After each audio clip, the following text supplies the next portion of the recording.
Watch and burn. Hey everyone. So today I wanted to discuss, not all of them, but just Clive Barker's Books of Blood. Now there are, God, there's like volumes of them. I think there's at least 6 if memory serves.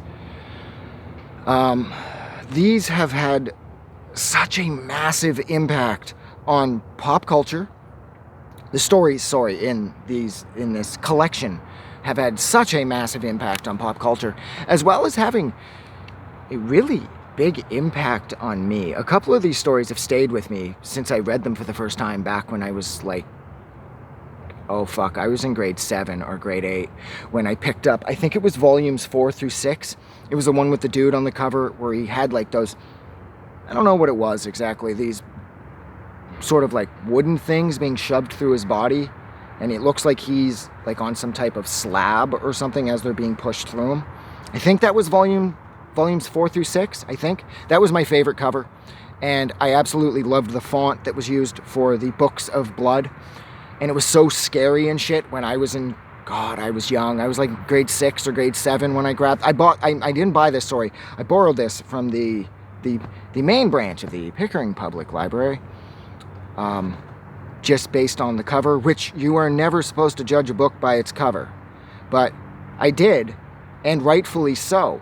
I knew that any book that had a cover that was that fucking badass, that turned out that it was painted by the author, that there was no way that this collection of short stories, which at this point I was absolutely obsessed with, was just the concept of the short story, because I found, well, actually I still feel that way now. I find that short stories, they get you to the punchline quicker, they have a way bigger impact, and they have a sort of they last longer as far as my memories of them are concerned.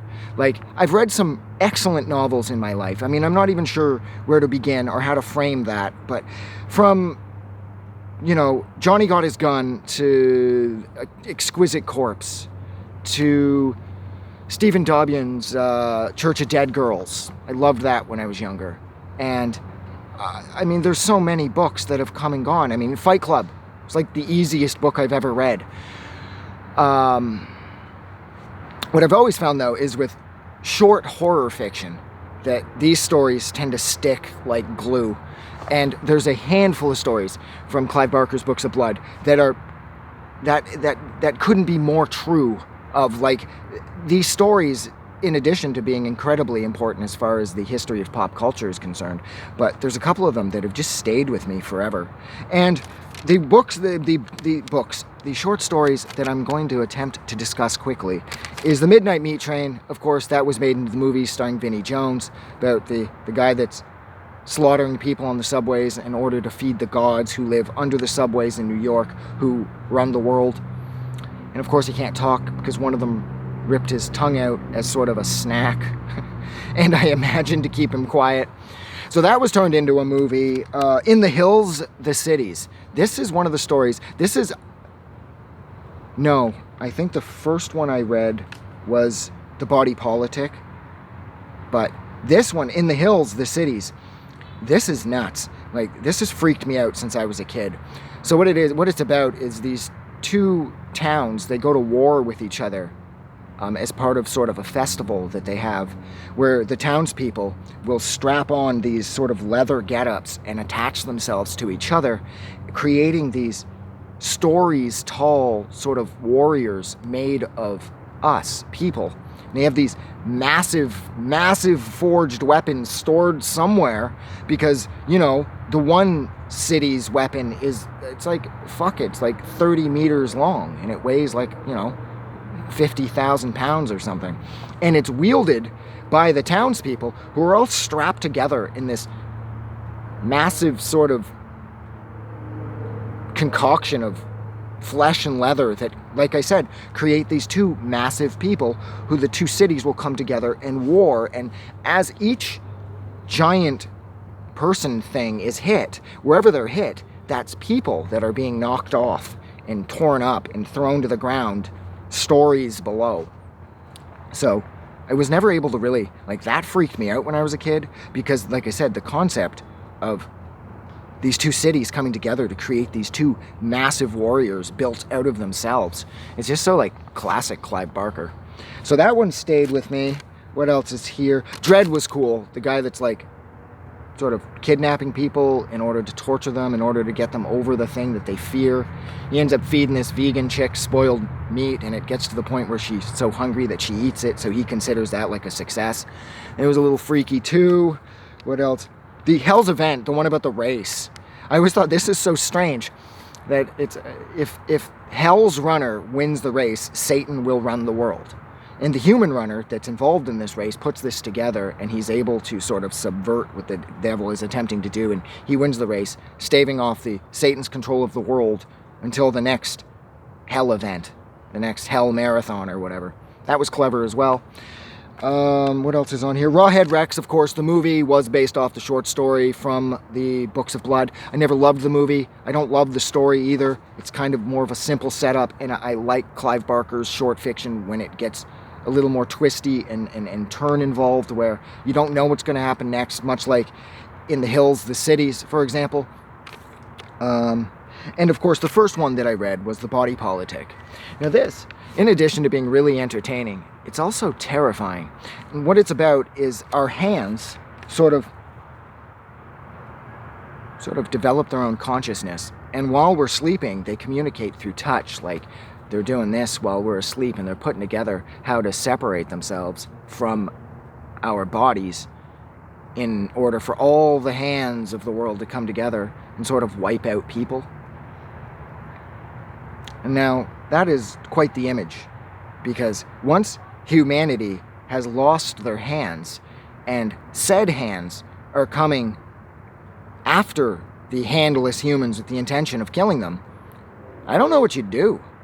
Like, without these two things, we're kind of useless. I mean that literally. So, once your hands have figured out a way to sever themselves, naturally they crawl up and go for the throat, you know? And what are you going to do to stop them? You've got two fucking nubs. That was absolutely terrifying. That was the first one I read. And if I'm not mistaken too, I don't even think I read that in the Books of Blood.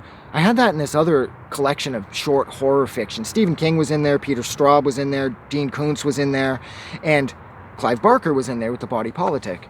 And that is like, aside from being completely crazy and most likely can never happen, or it can happen. I'm not exactly sure. Wow, my hand just decided to hit me. So there's a lot of truth to this Body Politic thing. What else is on here? Of course, The Forbidden. Now, The Forbidden, of course, is the story that was the basis for the movie Candyman, starring Tony Todd and Virginia Madsen, which actually ended up having the score done by Philip Glass, who unfortunately later felt that he was taken advantage of, and the movie turned out to be nothing more than a cheap slasher, which I couldn't have disagreed with more, because I always felt that because of Glass's score, it elevated what could have been otherwise a cheap slasher into the realm of something bigger. It almost kind of had a touch of a Silence of the Lambs vibe to it, as far as the elevation that Glass's music brought that film. Tony Todd's performance, Virginia Madsen's performance, and the performances were great. The fact that it was shot at Cabrini Green was absolutely terrifying. And I love how in the story it's a co-op, and in the movie it's a project. I love that. That's like, not the only difference, of course, but it's, I think, one of the bigger ones. And yes, of course, so naturally The Forbidden would be turned into Candyman.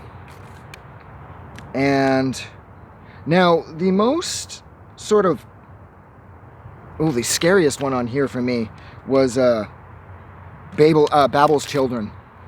And this tells the story of this woman who ends up stumbling across this group of scientists who are determining the outcome of massive world events. Like, anything and everything that matters is happening as the result of their decisions.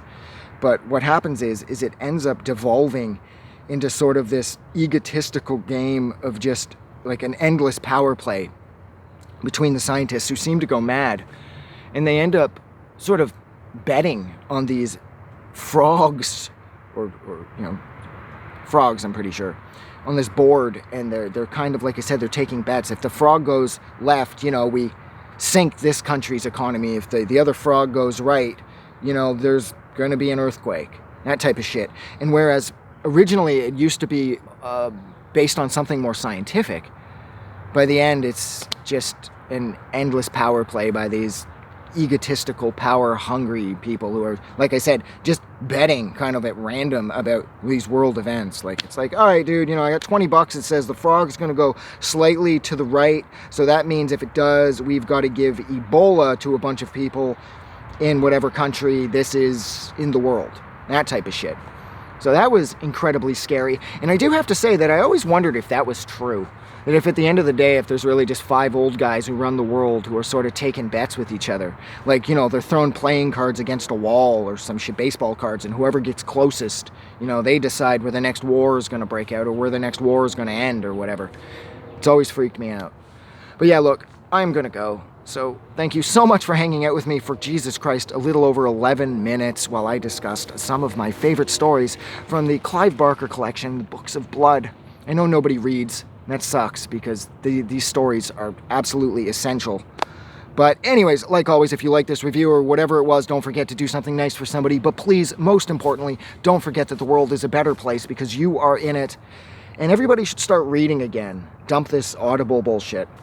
Everyone always says they don't have time. Everybody always says they don't have time. They don't have time to read, but they have time to listen. Doesn't make sense. I'm gonna go. Have a good night. I just wanted to say thank you for making it through the entire video. I really appreciate it.